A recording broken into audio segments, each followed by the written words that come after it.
Hello, everyone. Welcome back to People Person Podcast presented by Good Time Media. I'm Wyatt. That's JP. Today, we are going to be talking about all things Netflix. They are running the media stream right now with potential purchase of Warner Brothers for $82.7 billion. And we're going to cover a lot of the Netflix movies that have been released recently. That includes Frankenstein, J. Kelly, Train Dreams, and Knives Out 3, Wake Up Dead Man. So we're going to talk about all those movies.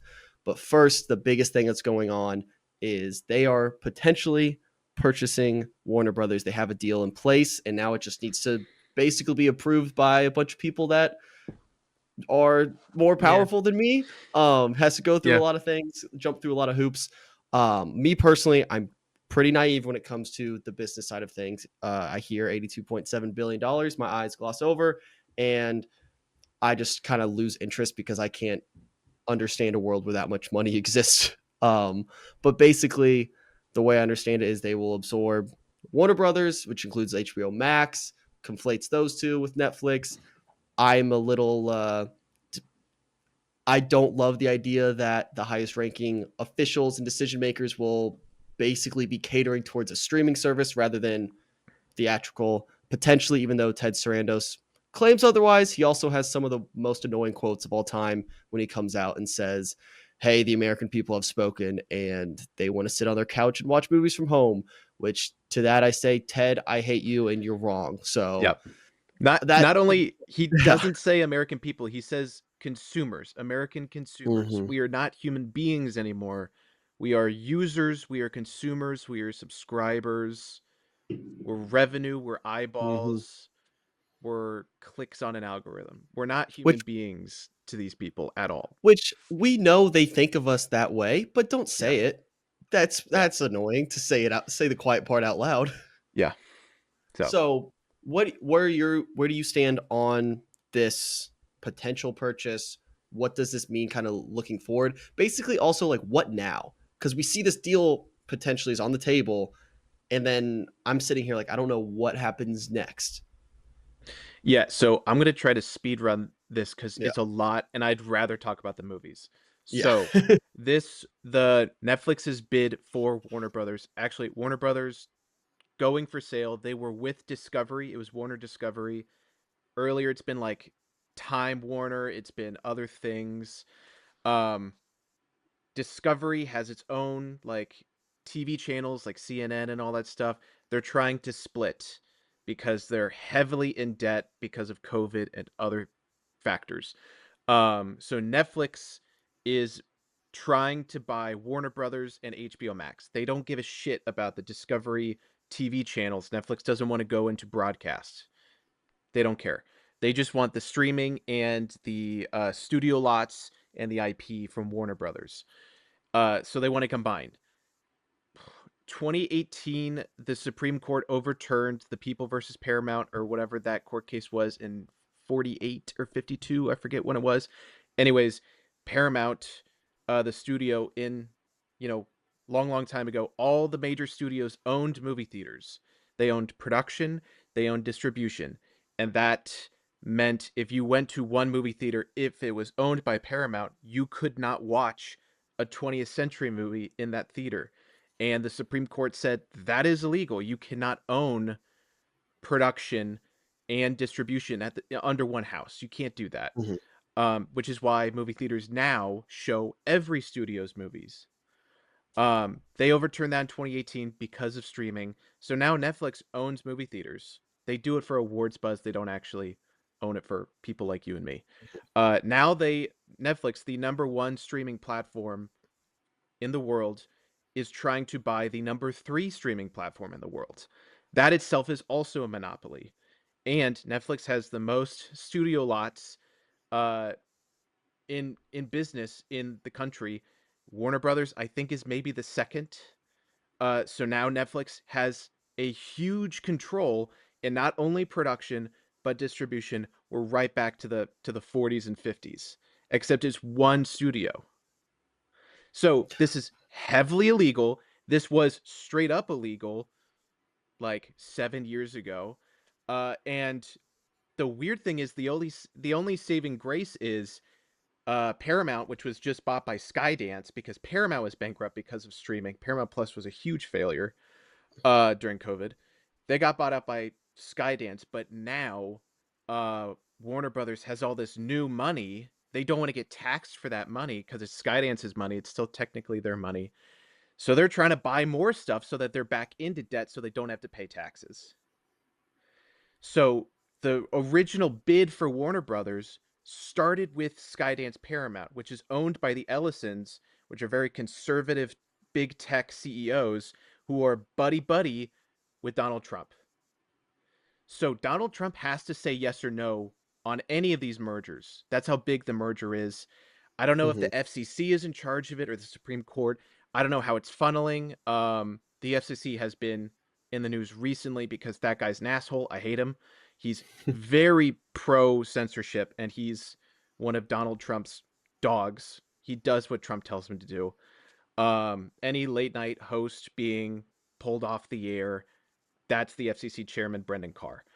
I don't know if these media mergers go through the FCC or if they go through something else. But Donald Trump basically has the stamp of approval, and he doesn't want Netflix Warner Brothers to be the merger to happen. He wants Skydance Paramount to own Warner Brothers. And would you and I benefit from Skydance Paramount owning Warner Brothers? Maybe a little bit, because Netflix's goal is to close down every movie theater so that you have to subscribe to Netflix to watch Mm-hmm. what comes out this year. Netflix Netflix's stock and revenue depends on movie theaters failing. So if Netflix buys Warner Brothers, they have like an agreement contractually to have Warner Brothers movies in theaters, but they're going to shrink the windows. Yeah. So uh for an example, Tom Cruise for Top Gun Maverick, he's like, I know streaming is a big thing. This was before COVID. I know streaming is a big thing. Top Gun Maverick needs to be in theaters for 6 months, and I can say that because I'm Tom Cruise. And if I walk on this movie, it's not going to make money. He was right. Holy shit! It was the biggest movie of that year. One of Mm-hmm. a huge random success. Um, so that's a big window. 6 months is a lot. Yeah. Uh, Usually it depends on the studio. Sometimes it's a month, sometimes it's 2 months, sometimes it's like 3 weeks. It really depends on the studio. It heavily depends on the success of the movies. So Zootopia 2, you bet your ass it's going to be in theaters deep into 2026. But Madam Web, holy shit, what a failure. Pull it right now. So it very much depends on the success of the movies. But Netflix, if they own Warner Brothers, do not care about box office. They do not see Okay. that as a long-term revenue. It's sure it's quick money now, like they'll release Mm-hmm. K-pop Demon Hunters as a sing-along, but they will not report the box office earnings to the trades. They'll keep all that money for themselves, yay, free money, but they won't share it because their stock and their long-term investments go up if movie theaters close. So if Netflix buys Warner Brothers, the windowing of any Warner Brothers movie, say Superman, imagine Superman's in theaters for 2 or 3 weeks. That's bullshit. Mm-hmm. And then it just drops on Netflix in the sea of South Korea shows or India shows or British like murder mysteries. Like there's so much noise on Netflix that some of these movies that we're about to talk to later on, you, the viewer, might not even know they exist. That's just how Mm-hmm. Netflix works. So, do you and I benefit from Skydance Paramount trying to do a hostile takeover of saying $108 billion to buy Warner Brothers underneath Netflix? Kind of now. And will Trump say no to Netflix's bid in order to get Paramount's bid? He probably will try to do that, but Ted Sarandos is not panicking at all right now, which is really confusing. Mm-hmm. Because if Netflix is, or if Warner Brothers shareholders are like, wait, Paramount is giving us way more money, why don't we go for them? I don't know. I think David Zaslav is trying to. It's also, I think Skydance Paramount wants to buy all of Warner Discovery, so including the Discovery Channel Discovery stuff. stuff. And Trump wants control of CNN. He does. So it's like the lesser of two evils. I really Yeah. don't know what's going to happen, but right Okay. now Netflix, the bid is going through. We'll see what happens. This is going to take over a year. This is going to Yeah. take forever to happen. But yeah. So it sounds like basically, and then you can correct me if I'm wrong, it's just a priority shift. If Netflix takes over Warner Brothers, their priority, their primary source of revenue, whatever, isn't going to be focused on box office. Box office It's is going to be subscribers. secondary, tertiary to their subscription service. Yeah. So then basically any way they have out of either shortening the window of being in theaters or not even releasing in theaters, if they don't have to, Yeah. they will look for that out. Where on the flip side, if Warner Brothers still in control without Netflix, they they promote box office, or it's a more primary source of revenue for them rather than Yes. Netflix will not. Gotcha. Skydance Paramount still favors box office because Paramount Plus was a failure. If Skydance Paramount owns, say, HBO Max, they can merge those two streaming companies. You and I will not notice a difference except that Top Gun Maverick is on HBO Max. That's all we'll Yeah. notice. That's how bad that service is. And maybe they'll have better sports, live sports Yeah. things. But Paramount movies and HBO and Warner Brothers movies will have longer windows in theaters if Skydance Paramount successfully buys Warner Brothers. The problem you'll see is broadcast news. That will be a problem, and that big tech billionaires, very conservative big tech billionaires, and Trump's family, and Saudi Arabia, by the way, will have a lot of money invested in broadcast news channels. So the credibility of journalism, which is already really bad right now, Yeah, I was honestly, gonna say, yeah. will just completely nosedive. So, do Okay. you care about going to the movie theater more, or do you care about trusting your news sources more? It's really a toss up. Yeah, I say don't make me answer that. Yeah. Um, Yep. so then, first of all, back up a little bit, and you may have already touched on this, and I just didn't comprehend it. Why are they selling in the first place again? Like, They're why are heavily we in even debt. here? They're Okay. heavily in debt. They did day and date release on HBO Max for Warner Brothers movies during COVID. So I didn't have to go to the movie theater to see Godzilla versus Kong. I could see it in my dorm room with my buddies. And honestly, that was kind of a highlight from COVID, the day and date release. It was very nice for us, but for them, they went heavily in debt. And every corner they tried to cut, as in writing off completed movies for tax write offs, like Batgirl and Coyote versus Acme and other movies, Mhm. didn't work. Yeah. So not Okay. only did people put a lot of effort and time into creating interesting projects, and it doesn't even have to matter if they're good or not. I heard Batgirl is amazing. I call bullshit. It probably wasn't. But the fact that all those people's efforts just disappear, there have been even several shows on Disney Plus that they premiered for a week and then they were pulled. And there's you and I cannot see those shows. All those hours that people put in, gone, Yeah. because that was the only platform they were made for, and then that very platform erased them from existence for a tax write-off. So It's it's lovely. it's the media usage since COVID.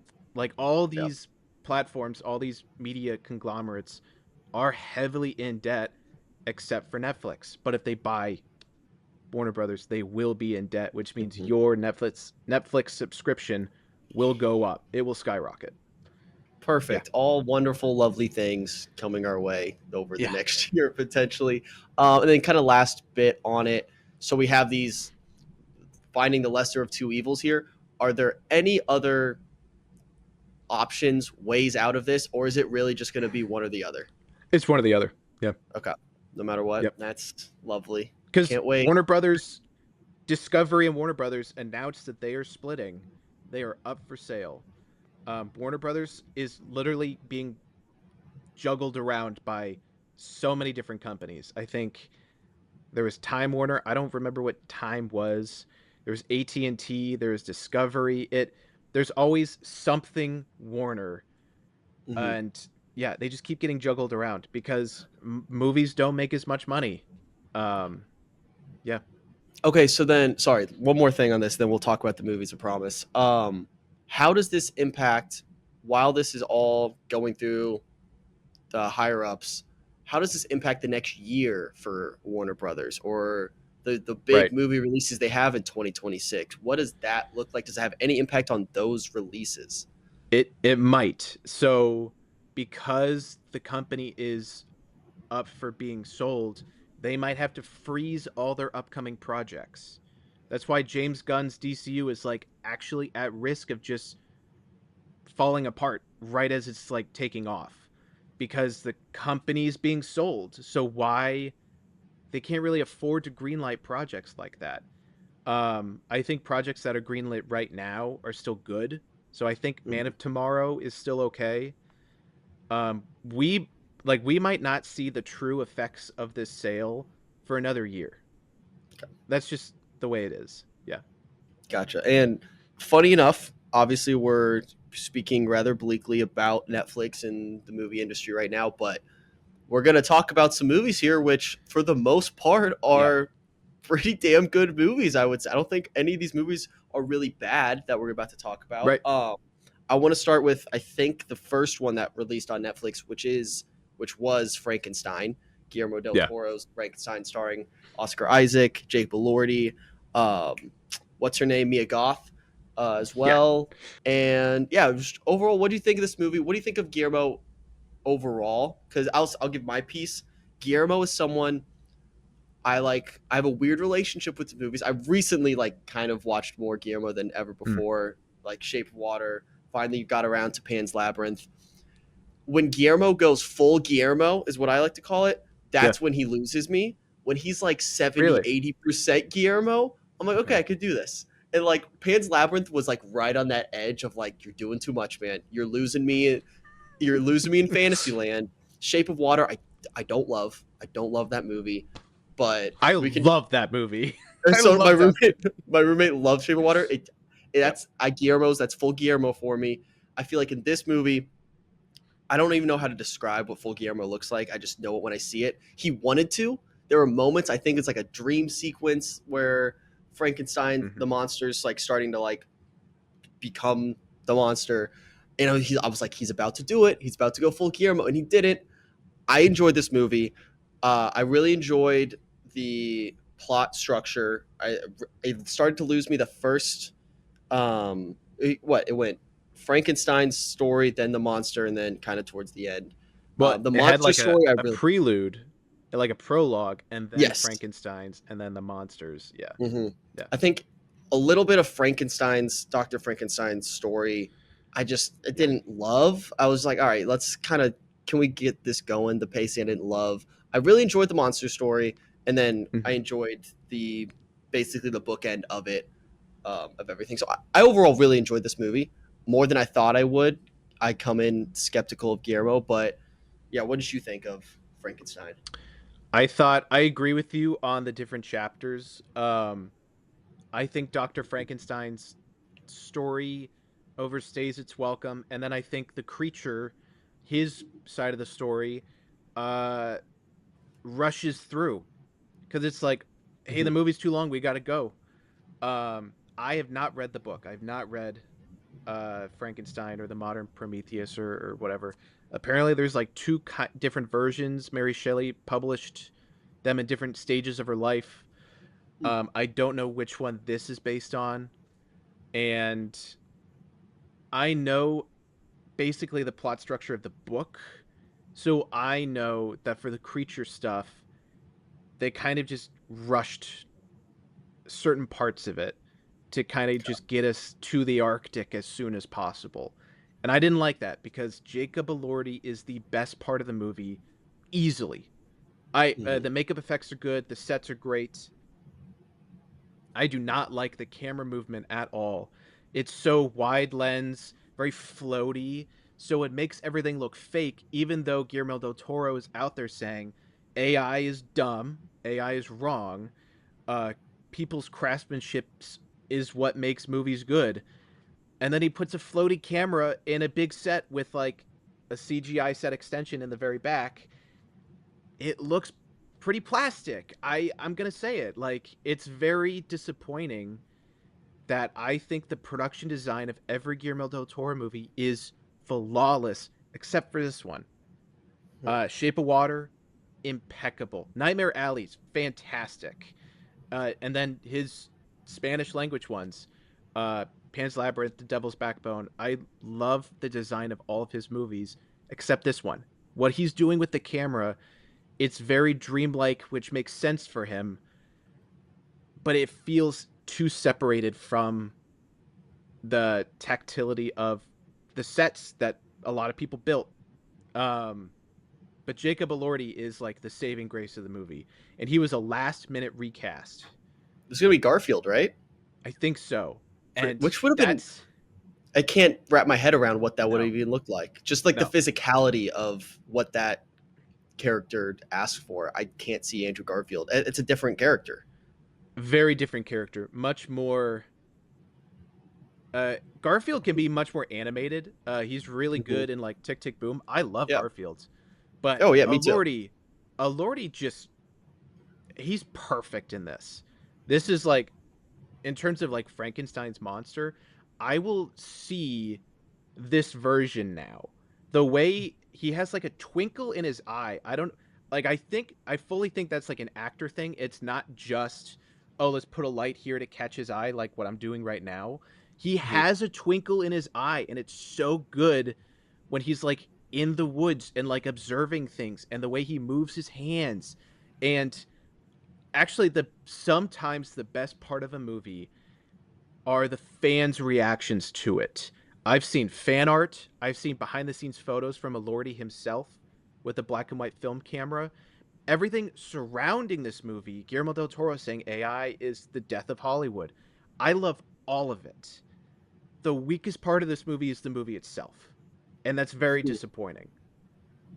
Yeah, that's a funny way to put it. I loved Elordi in this. I remember seeing online everyone praising him before I actually saw the movie, Yeah, and I was I did thinking too. like how like he's playing Frankenstein's monster. He can't do too much in that role. But yeah, no, he like redefines in your head when you think of Frankenstein now. Yeah. Like that's I don't think of the big green stitched across here with the two like the cartoon The shock thing bolts, yeah. squishy Yeah. shock bolts in his head. Like I will think of this version of that monster, and that's really impressive. It's very interesting for him from like a career standpoint, I think, because it kind of is a launching point, I think, for his career. He's starting to recognize, but it's a weird role to like kind of be He's your launching point because it's not the most like stereotypical like cup like breakout yeah. role. That makes sense. He's been doing some weird stuff here and there, which I love. Like, I hate Hmm. Euphoria. The fact that Zendaya and him are like the stars to come out of it, hell yes. You're forgetting I've seen Sydney Hunter Sweeney. Schafer. Yeah. She's yesterday's news. I've seen Hunter Schafer in a few things. Hmm. I think she's good. She's good. Uh, Yeah. I think Jacob Elordi is like very clearly the best actor out of all of them. He's in he All the was in Saltburn, yep. and All he's the about to kissing be. booths. I don't watch that. He's about to be in Emerald Fennell's next movie, Yeah. Wuthering Heights. There's quotation marks, so who knows what the hell that movie's going to be like. Yeah. I really like him. I think he's really Hmm. good. Uh, and yeah, I think this just shows because I think a lot of people see him as tall, dark, and handsome. Yeah. No, he's like really talented. Like even under all that makeup, he can still make you look at his eyes and not the makeup. Yeah. That's really hard. So I'm 100% on the Elordi train all the way. Oh, I'm with you, and I think he's one of those actors who's almost burdened by how attractive he is. Where, Yeah. like Yeah. everyone, yeah, you see him, you're like, oh, it's the hot guy from the Kissing Booth or those Yep. movies. Who like he should be in Yeah. rom coms. Like, no, he is a dude can act, and again, I think this movie showcases that because he's in Frankenstein makeup the whole like Yeah. monster makeup the whole time. He's not the tall, dark, handsome Jacob Elordi that you're used to. Yeah. So, yeah, I think he's great. Oscar Isaac.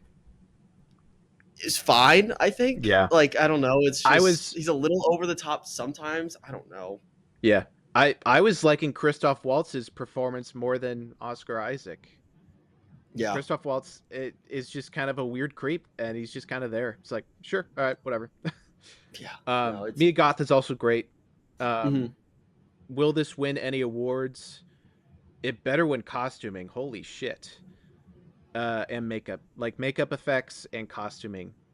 It should win. Anything else? Yeah. Nah, probably not. Yeah, and towards the end, we'll talk about all these movies in like an awards standpoint, just to see like where Netflix should campaign and like what they should look for. But Right, um, right. yeah, so that's Frankenstein. Next up, I want to talk about Jay Kelly. This Sure. is Yeah. out of, I would say, out of the four we're going to talk about, maybe my least favorite, even though I enjoyed Okay. it. Um, I would say it's probably my most disappointing out of these four because it Mm. has all the ingredients that me personally would love. I feel like it has all the pieces, it's just not fully baked, if that makes sense. Where Yeah. Okay. I like you have the Sandman, you have Adam Sandler, you have Noah Baumbach, Clooney. He's Clooney, but he's playing a role that makes sense for someone like George Clooney, where like Yeah. this handsome movie star, like that fits, that makes sense on paper.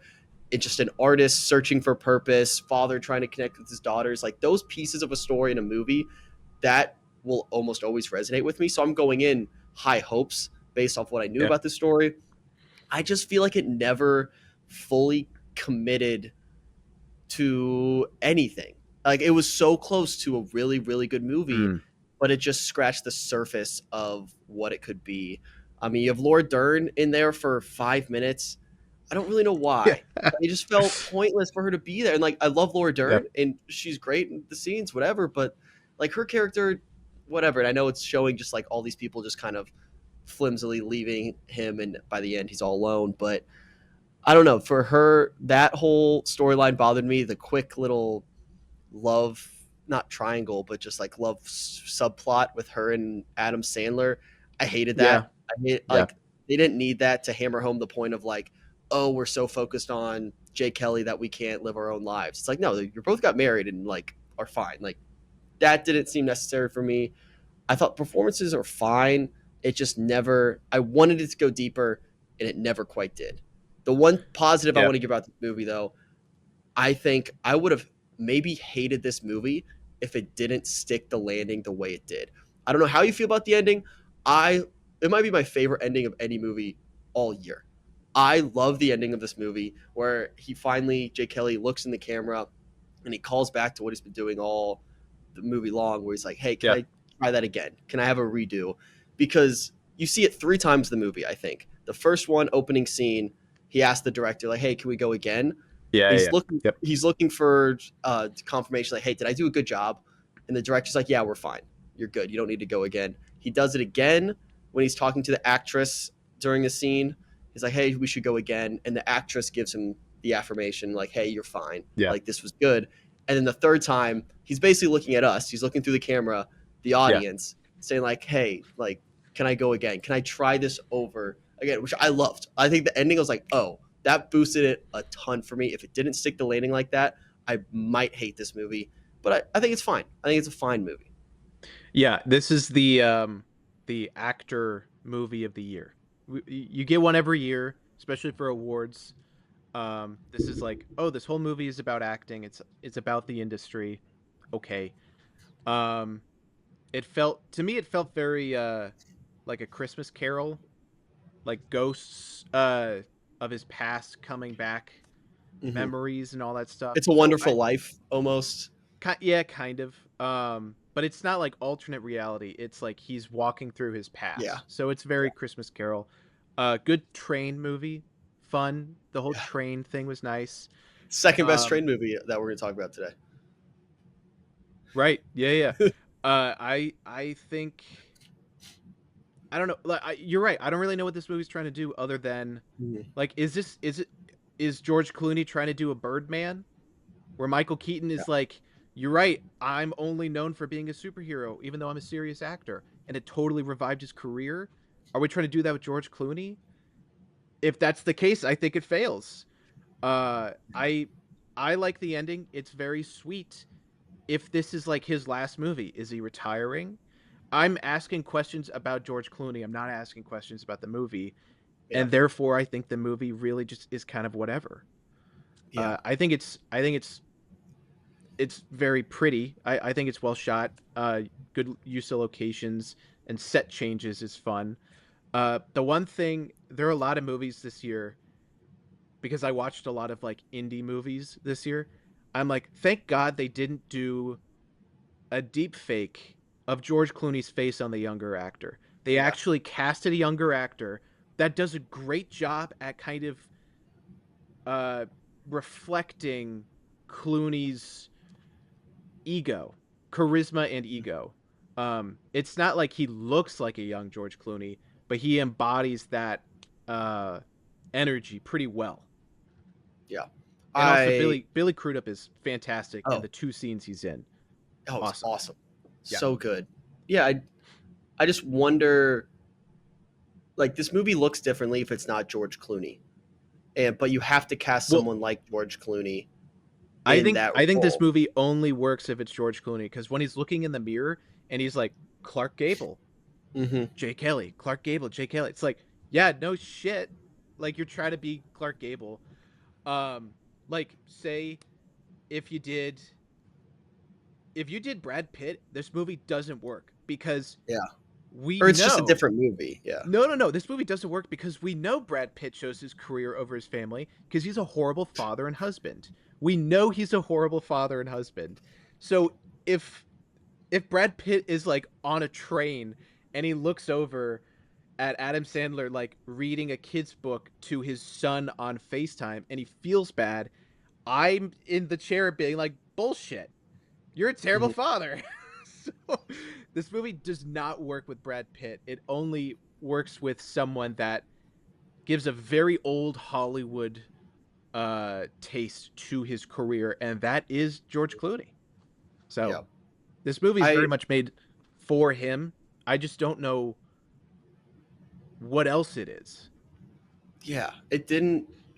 Yeah, no, I one scene I really enjoyed or that like stuck with me, or basically just a line where I didn't love the whole like running through the woods dramatic third act, like I gotta find myself. George Clooney's in his white suit running Yeah. through the woods, but eventually he has It's a a phone Christmas call. Carol. It's a Christmas Carol. Yeah, he has a phone call with his daughter, his oldest daughter, who lives out away from Yeah. him, is basically Yep. just moved on with her life and say like you chose differently, and like Yeah. she almost is so just doesn't care about it anymore. She's not trying to reconnect. She's like, hey, Yeah. like you made your choice. And she has a line where like, I'm gonna have a great life, just not with you in it. And I was Yeah. like, that I heard that, I was like, that's the movie. And we need to like focus more. If you want to go like, hey, choosing like art over family, my pursuit of greatness over family, stick with that a little bit more. Maybe confine it even more. I don't know. I just felt like even the scene on the train with George Clooney, which I guess it kind of works because when he's talking to like, he's basically trying to be a part of the people. Like, oh, I'm Yeah. an everyday person. Then everyone's still coming up to him saying how great he is. And there's the great line that everyone's talking about where it's like, I see you, I see my whole life. Like one of the passengers says that to him because, and he says like, all my Yeah. memories are Yeah. movies. Like Yeah. that's a great, like those lines, those specific moments are There's good great. little And nuggets throughout. Yeah. yeah, Sure. I think that's why the movie was frustrating for me because I felt like it never quite went one step deeper into that. I don't know. I've The struggled with this movie a little bit. the phone call with his daughter in the woods, I think is what the movie fully believes in that entire phone call, where she's like, "I'm gonna live a good life, but Mhm, without you," and he's like, "I was told I had to sacrifice everything to achieve greatness, and they were right." I like mhm. that the movie's like, no, people do that, and it works. Like you can be Yeah, a horrible person behind closed doors, Brad Pitt, uh, and then be the greatest actor of all time. Like it does work that way. And so for the movie to not to I if the movie was like actually he could have had it both ways if he made better decisions. No, it was this or that. I like the movie's honest about that. I do like that. Um so yeah, I think there's great little nuggets of truth and interesting pieces of the movie throughout. Yeah. Um, I just wonder what it's building up to. I don't really know.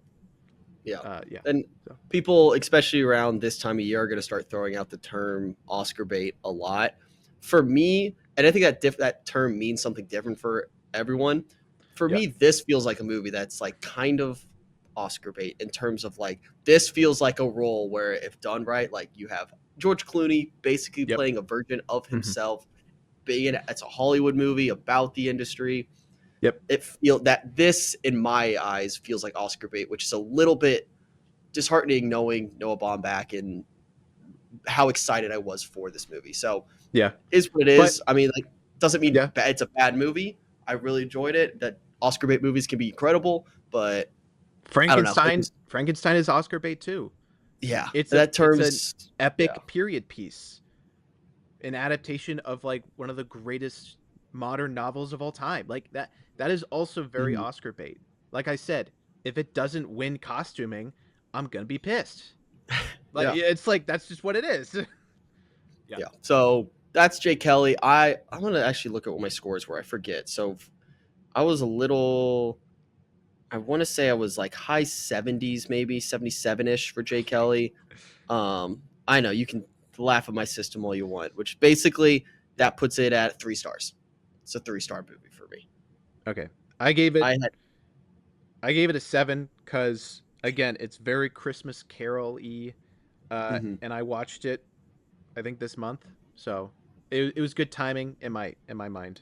So gotcha. And then let's move on to I actually watched these movies back to back days. So I okay. watched Jay Kelly first, and then I saw Train Dreams the next day. Ooh, The only yeah. reason I watched Train Dreams is because I saw a I lot of told you people to? who, but you told me to, and Yeah. even more people that I respect are like, yeah, you got to watch this movie. And yeah, so I'm gonna let you kind of carry it on this movie because I struggled with this movie even more than I struggled with Jay Kelly in terms of how much I enjoyed it. Mm. And I watched with my roommate, and we both had the same thought because it's a quicker movie. It's like about 2 hours, um, Yeah. and we were locked in the whole way. Like I, especially watching at home, it's harder to be totally locked into this movie. I was Yeah. locked into this movie for 2 hours, and I don't even know why. Like I'm thinking about like what about this movie Mhm. if someone we were joking like if another roommate walked in right now and asked what we thought about this movie, I don't know what my Yeah. response would be. And like Yeah. that's so weird for me. And I described it as like walking in like an art gallery where someone says, Mm. "Oh, this painting is worth 2.5 million dollars." And I'm looking at it, I'm like, "Oh, I know this is an incredibly valuable, beautiful piece." But then my dumb brain is like, it's just like paint splattered. Like Yeah, I yeah, don't yeah. know. Like Yeah. if that makes sense at all where it's like I understand maybe I feel too dumb to really appreciate the value of this movie. But then again, I was locked in for 2 hours and I think I had a good time with it. So Right. it's a strange movie where it's just following this logger in the Pacific Northwest and yeah, it's Joel Egerton's great in it. There's some great performances. Yeah. He's so good. Yeah. And I just, yeah, I don't explain to me what I'm maybe missing about why I can't comprehend this movie as much as maybe other Well, people are. it's a problem for me to describe it to you because this movie scratches every itch in my brain. This is my out of like all the top movies of this year, this is number 3 for me. This is my Wow. third favorite movie of the year. Because one of my favorite sub themes in any fiction is extinction, obsolescence. You exist in a time, you are of the time, and then you outlive it. And you have to watch everything that you know and are comfortable with disappear in front of you, and you can't do anything about it. So it's really interesting. I heard this is an adaptation from a book. I heard the book is very different than the movie. So the movie, it's very much Joel Edgerton is an innocent bystander watching a very cruel world change in front of him. It's not growing more cruel. It's always cruel. It's just it's now leaving him behind. And in the book, he's less of an innocent bystander and he's more a part of that cruelty in the world. I think especially with the scene where how the railroad workers treat the Chinese immigrant workers. Hmm. Apparently, I think in the book he's more of an instigator and less of a witness, Okay. which heavily changes A lot. the ghosts that are haunting him through these decades that we follow him through. And I find that very interesting. Um, that doesn't make this any lesser. It just makes it means it's saying something else.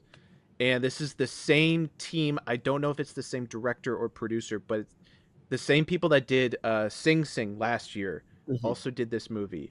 I saw that And like the writer and director, they work together and they just yeah. alternate who's writing and directing. So like Oh, there I you go. believe the director for this was the writer for Sing Sing, and then the writer for this was the director, something like that. So Yeah. I'll Okay. confirm that, but Yeah. yes, I believe that's correct.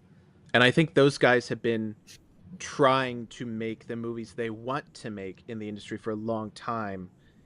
And only recently have they finally had funding to do it. But if you remember Sing Sing, A24 picked it up and then totally fumbled the distribution. Hmm. They released it with bad marketing, and then they just dropped it because it made no money. And then suddenly everyone's like, "Wait, where's this movie?" And A24 just did not give it back to us.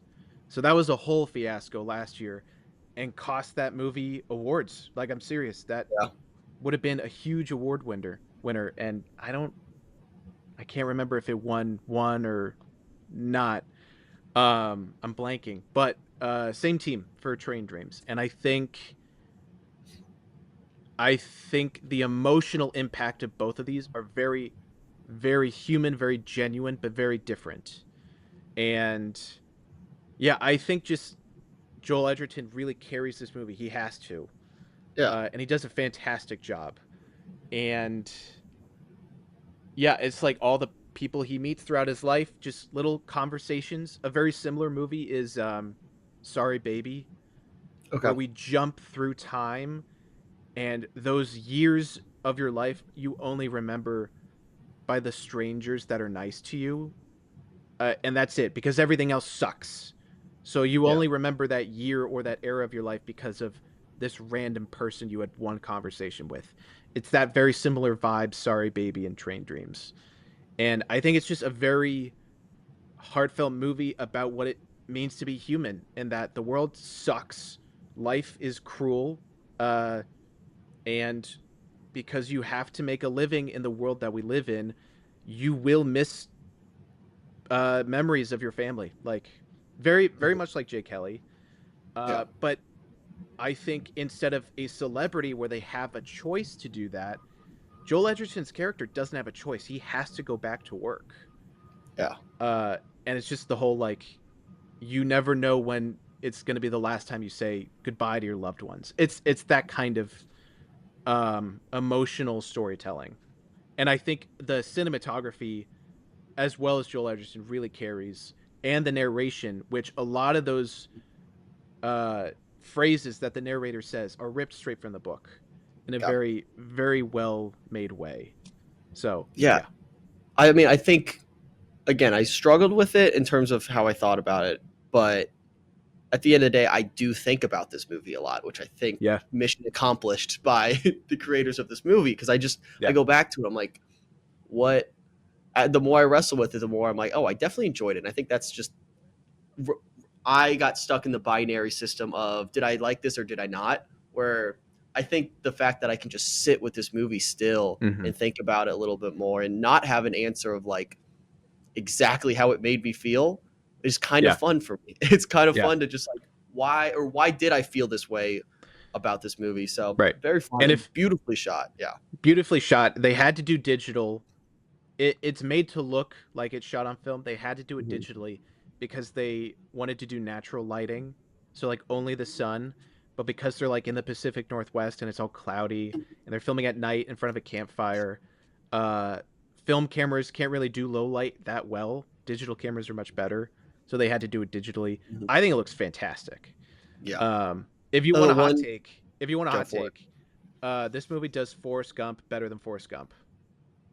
it. Like it just does in terms of showing the passage of time from a bystander, from someone that has no control over the world he lives in, and how people die right in front of him and he can't do anything. I I think this does it 10 times better than Forrest Gump, because Forrest Gump is like a cartoon character running through like the baby boomers' greatest hits. Hmm. This movie, of course, is several decades before Forrest Gump, but it's trying to kind of do the same thing, but less Yeah. commercial, much less commercial, much more uh indie cinema way.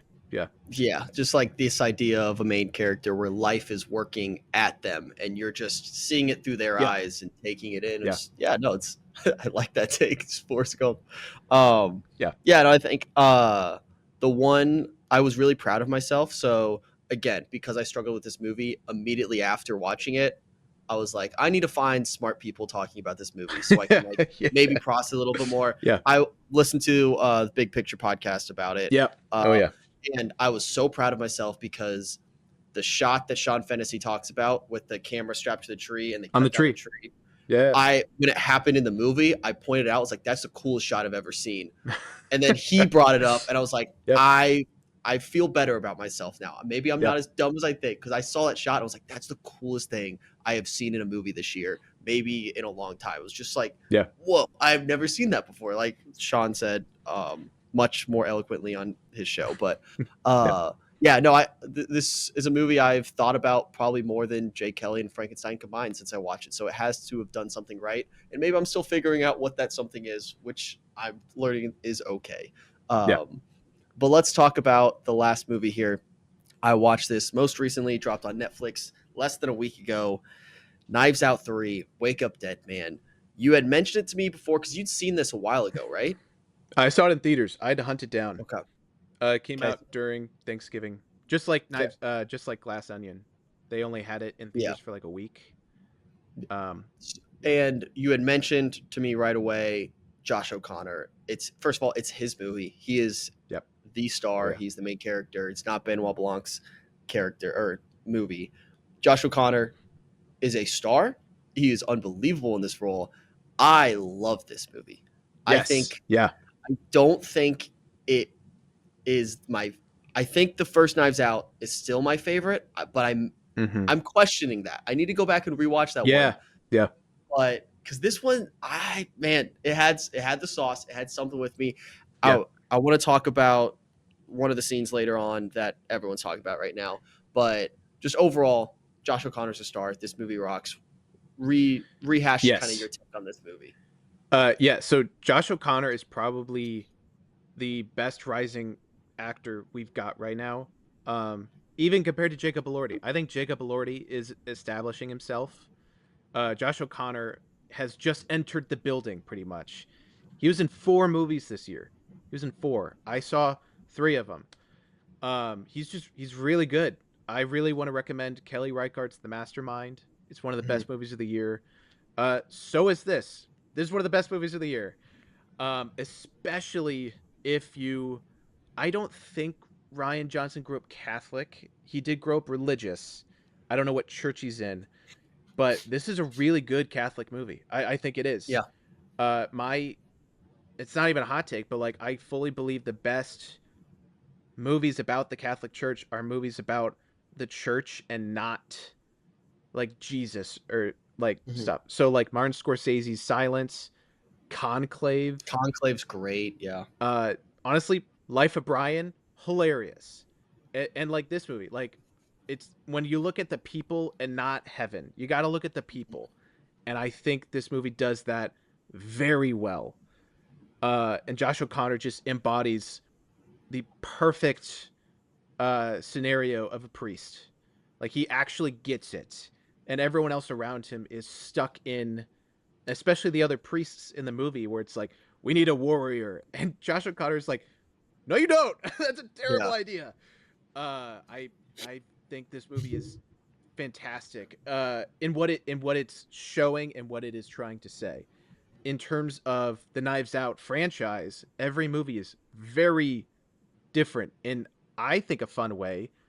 In terms of a normal person, you can't really binge these back to back. They don't click Mhm. together at all.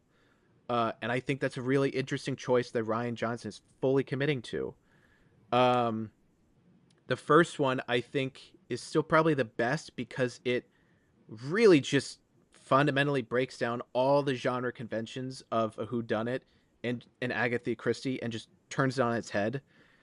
This movie, I think, in terms of theme and emotion, it's much better. But I will say the one complaint I have of this movie is it totally wastes a lot of the cast members. Yes. All three of these movies are supposed to be ensemble movies, and this one is so focused on Josh O'Connor and uh Daniel Craig. Wow, holy shit. It's so focused on their dynamic, which I Yeah. love the dynamic. Hmm. Um that like Andrew Scott is one of the best actors out there right now. I know I keep complimenting British white dudes, but London is like churning them out like record pace right now. Like Paul Mescal, I'm sorry, you're great, you're Irish, I love you. You don't hold a candle to Andrew Scott or Josh O'Connor, and you Yeah. keep being in movies with them. So, total waste of Andrew Scott. He doesn't do anything interesting in Hmm. this. Josh Brolin, fantastic. He fire and brimstone, egomaniac, love it. Hmm. Glenn Close, fantastic. Mila Kunis, what are you doing here? Like, she's fine, Yeah. but when she's doing an okay job and she has like twice the screen time of Andrew Scott and oh, who else? There's Kaylee Spaney is in this movie. Kaylee She Spaney. like why? Like why? I feel like we Yeah. wasted her time. This is a waste of her time. Yes. She is a great Yes. actress. She could be doing some incredible work, and I don't think it's Yes. I understand why she would want to do a Knives Out movie. I feel like Yeah. it's a fun movie to be a part of. Ryan Johnson, of course, you want Kaylee Spaney in your movie, but Yes. I Yeah. well, first of all, I want to say I don't know how old she is now. When she first, I knew she was in this movie. When she first came on screen, I was like taken back. I was like, "Whoa, she Yeah. looks so much older." And maybe it's because I Yeah. recently watched Civil War, which she's much younger in because it's a few years back now. Yeah. Um, I rewatched that somewhat recently, so maybe I had that image of her in my mind. But I was like, "Whoa, she's like, she's much older. Like she Yeah. older presenting on screen." But yeah, she's in the like Jeremy Renner thinks you didn't really give Yeah. me much. Like you didn't Well, give. I don't he know. He's all the behind post the scenes massive post the accident. accident, they said it was rough for him to be on set for that long. So, and Hmm. I can kind of feel him in pain. Um, it helps that I think he's an alcoholic in the movie. Hmm. There's a lot of interesting connective tissue between all the different characters and how injuries or substance abuse and all that stuff. Super interesting subtext. Yeah. So I think it kind of works that he's a little, he's drinking a lot. Um, Yeah, Kaylee Spade. There's a behind the scenes. There's like an interview of all the actresses, and I think the interviewer is like, "What's something really hard to make look good for an actor?" And everyone's talking about like, "Oh, yawning, getting out of bed, all that stuff." And then Kaylee Spaney's like, I always think sneezing, but I have a really good fake sneeze. And the interviewer's like, do your fake sneeze. And she Yeah. does, it's perfect. It's fucking perfect. I've never seen a sneeze that more believable. And I just find this clip randomly on Instagram. It's like, that's the greatest behind the scenes thing I've ever seen. She could just perfectly do a sneeze. And I forgot she's in the movie. It's so Yeah. weird. You look at the names of the cast and you're like, this might be the best Knives Out cast ever. And then after the movie, you're like, nah, the first one's got it. Like, Yeah. yeah. So Yeah. I mean, a part of that is just because Josh O'Connor takes over this movie, he and takes like over. you Yeah. like you said, it's incredibly well done movie about faith and what that means to different people. And like you said, you go into a movie made by someone who isn't currently like a practicing Catholic Christian in Ryan Johnson, and I think you immediately have your guard up a little bit. You're like, this is low Yeah. hanging fruit movie about religion, about the church. It's like And especially knowing Ryan Johnson, there's gonna be some commentary in there that you would assume, or maybe not assume, but you hope it doesn't go in the direction of like just let's make fun of these people Right, consistently. And right. I think it does an Yes. awesome job of like treating them with care as human beings of like why do people turn to faith? Why do people Yeah. trust in this institution still with there's so much baggage that comes with that. And the scene that everyone's talking about, at least on my social media, that I can't stop thinking about. I think it's the best scene in any Knives Out movie. Is when Josh O'Connor, or what's his name in the movie? It's Father Father Judd. Judd. Father Yeah. Judd. So Father Judd, Benoit Blanc, they're in the heat of it. They're in the heat of this murder mystery, and then Father Judd gets a phone call, and Yes. Yeah. Yeah. and at the beginning of the phone call, he's rushing through it because he himself, just like we, the audience, are caught up in the Benoit Blancness of this all. We are Yeah. caught up in the mystery, the fun of it, the excitement of like, let's find who did this thing. Yeah. And then all of a sudden, it's like a record scratch. He's like, wait, I am a priest. I am Yeah. here not to solve murders. I'm here to be a priest and be an outlet for someone who is struggling and is in this hard time. And that shot of him where it cuts to the broken Jesus caricature, which 30 seconds later, or before that, 30 seconds prior, he said, yeah, just break it real quick. Doesn't matter. He didn't even Yeah. think Yeah. twice. And then he's looking at Yeah. that like, oh, I got so caught up in this whodunit that I forgot why I'm doing this or who I'm doing this Yeah. for. And then he leaves the room and time passes and he takes his phone call and he's there for that person. What a ballsy scene to put in a Knives Yeah. Out movie where Yeah. like people are signing up. They know what a Knives Out movie looks like. They know what this murder mystery looks like. We're all in it as an audience. And then you have that record scratch where, Yeah. wait a second, this is what that's about. And those moments are, yeah, just so impactful. And like that is a ballsy scene to write. Ryan Johnson, props to you for putting that in your movie. I think that right there sums up this movie and what makes it stand out amongst the other three. And like you said, the themes Yeah. of faith, religion, and treating it with care, not in terms of again, it could have been the low hanging fruit of making fun of the church and again a lot of the baggage behind that. But that scene right there, I will think about for a very long time because it's again, Yeah. it takes you out of the movie in the best way possible. It like removes you of like, oh yeah, this is what it's about. So that was Yeah. really cool to me. And Ryan Johnson said when he wrote that scene, he's like, "Oh, I finally found the movie." So that scene, he discovered the movie as well. So I think that's That's really so cool. interesting. I also want to point out two things. Actually, I guess three things, but one of them is the lighting in this movie is very bold. They're doing a lot with not like actual sunlight, but the sun is a character in this movie. It literally illuminates on the characters during moments of realization, and it darkens behind clouds uh when either something when they are in doubt or when they're going down a dark path, and the weather and the lighting is very very uh loud in terms of like Ryan Johnson being like their emotions like affect the weather. Mhm. I thought there are several scenes in the church that he Yeah. uses the sunlight coming in and out in a fascinating way. In like both in the beginning and in the final scene. It's great. And I do want to give props to Ryan Johnson. We have 3 Knives Out movies right now. Knives Out, that's a very fall movie with autumn colors and leaves on the ground in a nice mansion in a cold area with sweaters. Glass Onion, summer movie. We're in Europe, we're in the Mediterranean. Everyone's in the pool having fun.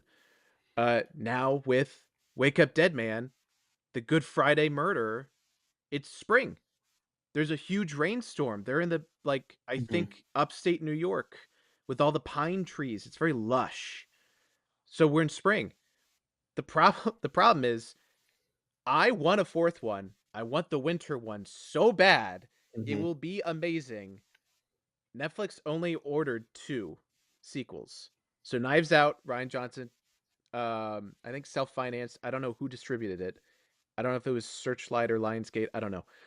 Um, it was in theaters in 2019. It had a full run in theaters. Netflix buys 2 sequels. So that was Glass Onion, Wake Up Dead Man. So the whole during Thanksgiving, a Knives Out movie comes out for 1 week and then just disappears, and then they just drop it on Netflix. And all the trades are like, why did Netflix throw away all this money? All this potential box office revenue? Because they see us as subscribers, not people. That's been a whole thing. So Glass Onion, I think, came out in, I don't know about AMC, but I know Regal and I think Cinemark. So at least 2 of the top 3 movie theater chains for 7 days, and I think made like 20 to maybe 32 million in that week. It made like a decent money for how limited it was out. Wake Up Dead Man was in not a lot of theaters for like 10 days. Yeah. None of the major chains either. I had to hunt it down to see it on the big screen. And the theater I went to, they were having technical difficulties in that they like, I think they had a blackout, so they couldn't download the movie Huh. for the screening. So there were people in my family's seats that were in a previous screening that they had to cancel. So this whole like access to the movies we want to watch on the big screen, Netflix and Rian Johnson Knives Out are right in the middle of that. But now for the 4th one, who knows where the hell that's going to show up or when it's going to happen. Yeah. So I've been listening to a lot of what Ryan Johnson talk about what's next for him. It sounds like he's doing one other movie and then he's going to circle back for Knives Out 4, whatever Yeah. that is. I thought he had a 5-movie deal with Netflix. Again, they might not be, hey, we want sequels for Knives Out, but I think he Right. still has.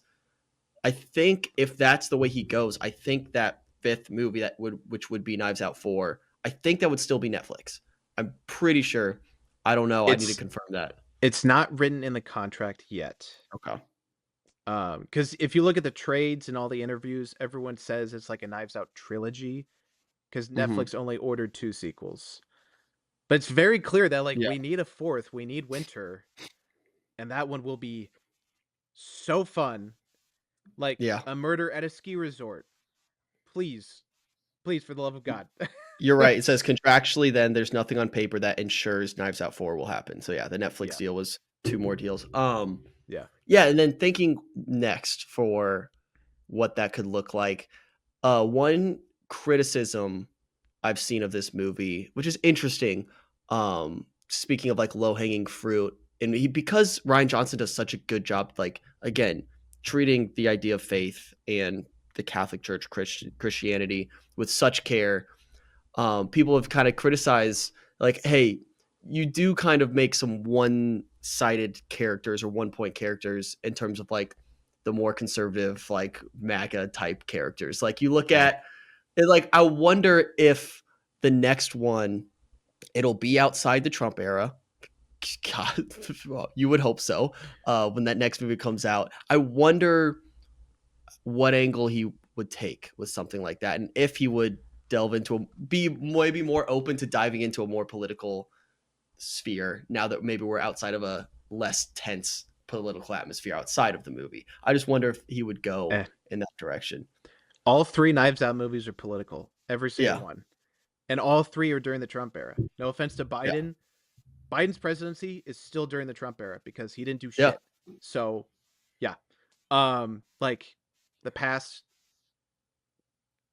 what year is it? You know what I mean? Like since 2016, we've Mhm. been in the Trump era. Yeah. So, Knives Out 1, very Trump adjacent, Trump heavy. Like Mhm. rich elites thinking they deserve this land because they deserve it. And it's like, no, it's actually not yours. Like you think it's yours and all this stuff. Like Chris Evans's character is very Trump era coded. Yeah. Um and Glass Onion, that's a he's a tech bro billionaire. Like he's Mhm. an idea guy. He's Elon Musk. He's like, I have an idea. Why isn't it happening? I'm the smartest man on the earth. When really he's an idiot. He's straight up an idiot. Yeah. Uh this movie, Josh Brolin is also very heavily Trump coded.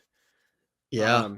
I guess I he didn't even think about that. he sees himself as God. He sees himself as the leader into a new tomorrow, as in the past, as in taking over today, because everyone's too blank. Insert scapegoat here.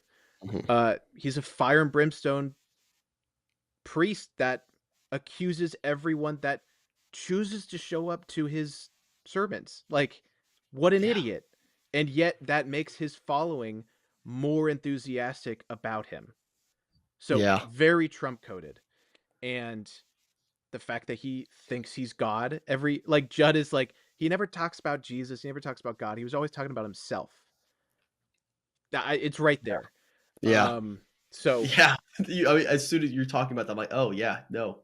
yeah. Clocks." That's so So interesting, all and of them are very Mhm. present in the Trump era because Ryan Johnson said it himself. He wants to bring back the Agatha Christie whodunit mystery thriller books. And when Agatha Christie wrote those books, she wrote them for the politics of the time. And when you and I have read them, some of them have been heavily sanitized. And then there were none. The original title was 12 Little Indians. Oh. Like there's a lot of sanitization and a lot of disconnect from the time she wrote it versus how we read them today. So Ryan Mhm. Johnson's like, no, I'm trying to do what she did. So all of my whodunits are going to be very of the time.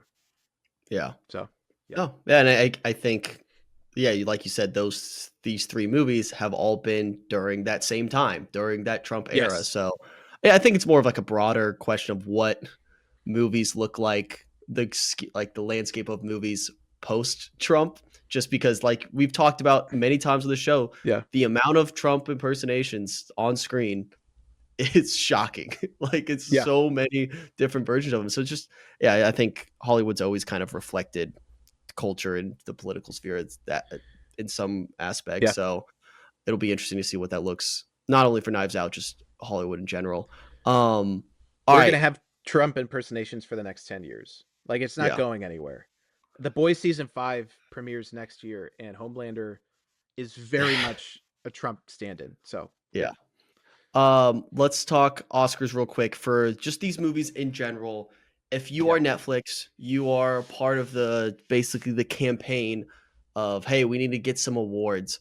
Where are you putting your chips? Where are you campaigning for? What do you Mhm. think is their path to win? You talked about Frankenstein with costume. Where else do you see maybe a path?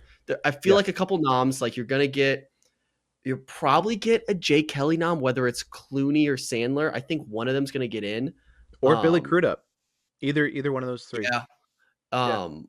I think you're probably gonna get a nom. I don't think you're gonna get a win there. Train Dreams, it looks like Joel's probably gonna get in, and it may get a Best Picture nom. So that might be where they want to tie their Yeah. horse. Knives Out just feels like it's gonna be a probably nothing burger in terms of awards, but Screenplay. Maybe I would screenplay. yeah, I would love to see screenplay. The But frustrating thing is that would be adapted screenplay because it's a sequel, and I think that's bullshit. But whatever. oh wait, that's crazy. Yeah. That's weird. But yeah, So where would you adapted put your screenplay. chips? Okay, so the thing is, the only reason Netflix keeps making good good movies or buying good movies, Netflix is salivating at the chance of the Best Picture Oscar winner being a Netflix original. Mhm, That's why they keep foaming at the mouth during award season. So the second they start winning Best Picture awards, we're not going to get movies like this anymore. I'm going to be honest. They only do it because it raises their stock price. That's all they give a shit about. So until then, because Apple TV Plus has a Best Picture winner with Coda. That was during like COVID era, so does it count? mhm, Whatever. Netflix does not have it yet, which is why they are going full steam. So I think Frankenstein, because the Academy loves Del Toro, they'll try to go adapted screenplay, definitely costuming, makeup. They'll do Guillermo del Toro for director, and then they'll try to do Best Picture. mhm, Train Dreams, I think they'll try to do adapted screenplay. They'll do Best Picture. They'll do Joel Edgerton. Um, Frankenstein will do Elordi for the creature, 100% for supporting. I think. Um, Train Dreams, those might be it. Maybe cinematography. I don't really know. Um, Jay Kelly, they'll do Adam Sandler, Billy Crudup, and George Clooney. Clooney. I think that's it. Maybe original screenplay. I don't really know. Adapted screenplay is going to be stacked. Original screenplay, I don't really know. So maybe they think they have a chance there. Um, what else? Wake Up Dead Man, I think adapted screenplay, maybe. Uh, the thing is, like, Josh O'Connor's in 4 movies. Which movie is he gonna go for Yeah. to be nominated? Maybe Is probably he this one. listed as supporting for this movie? No, I, no, he's. okay. I I mean, think like, he's I know he's not a supporting actor in this movie, but there's some loopholes I feel like where they could potentially pitch. I don't know what I'm assuming right. he's got a best actor category, but I think he's best. He's leading man. He's the leading actor. yeah, Um, yeah, I think that's in terms of like best picture. They'll do Frankenstein. They'll do Train Dreams. I think that's maybe they'll try Jay Kelly. yeah, I I'm not hearing it. It's all about the buzz. I don't think there's as much buzz for Jay Kelly as they thought, and I think there's hmm more buzz for Train Dreams than they were predicting. So yeah, that's definitely, why they keep buying all these movies from festivals or doing direct deals with filmmakers like Ryan Johnson and uh uh Noah Baumbach. Jeez. yeah, They're trying to go, pincer maneuver to get that award. We'll buy festival darlings and we'll do direct deals with filmmakers to see which one clicks more with audiences. Some, I think, Variety, some of the trades they've done, like the best movies of the year 2025, and there are like 4 Netflix movies in the top 10. They're trying to blitzkrieg, and yeah, meanwhile, Neon is buying all the international movies. So any foreign language picture that's nominated, they're all going to be owned by Neon, every single one. I have no idea how they're going to market that, but yeah. it's where It's we are. it seems to be. I haven't watched too many of them yet. A really good international movie year where there seems to be a ton with. Yes. Yeah. I usually I the time between Christmas and New Year's is usually when I just knock out all the international films that I have not seen throughout the Yep. year. So I'm going Yep. to be running through No Other Choice. It was just an accident. Sentimental Value. I still need to see. I feel like there was a fourth one. The Um, Secret Agent from Brazil. Secret Agent. Yes, I need to I'm see hearing a that. lot So of that comes out this weekend here. okay. Yeah, I so I need to see I all got an those. early sneak preview screening of No Other Choice at an AMC a few weeks ago. I don't think it's going to be here until January in Really? terms of like wide release. Yeah. So, I've heard a ton of great things about that, so I'm excited to see that. yeah. But yeah, that is basically a Netflix year in review that we just did. All Yeah. the movies, Yeah. all the awards, and then yeah, they're about to take over our lives fully. So buckle up for 2026. But If yeah, any if other the deal goes through, yeah. which is still, I think it's still up in the air, even though Ted Sarandos is like it's a done deal. I Mhm. think Paramount might actually steal it. And even if it doesn't go through, we're still going to be talking about it for the next whatever Yeah. months while it doesn't go through, or will it, won't they, Yeah. whatever. It's just going to be a saga that seems to never end. So, yeah, that's it for me. Do you have any other thoughts on these movies, or you good to wrap up there? I think that's it. Yep. Let's go. Sweet. Everyone, thanks for watching. We'll do a bit more stuff around award season. Get ready for Oscars because that's coming up in Marty Supreme in about a week. You haven't seen it yet, right? No. Okay. So the movies I still want to watch, Avatar Fire and Ash. hmm I'm an Avatar guy. The Secret Agent, Marty Supreme, and The Testament of Anne Lee. Those are the Yeah. 4 movies I still need to see. That's it. I've Amazing. seen everything else. I've seen every other movie. I can't wait for Marty Supreme. I'll probably see the day after Christmas, unfortunately. But yeah, that's Yeah. coming up soon. Thanks everyone for listening, and see you next time. Boom.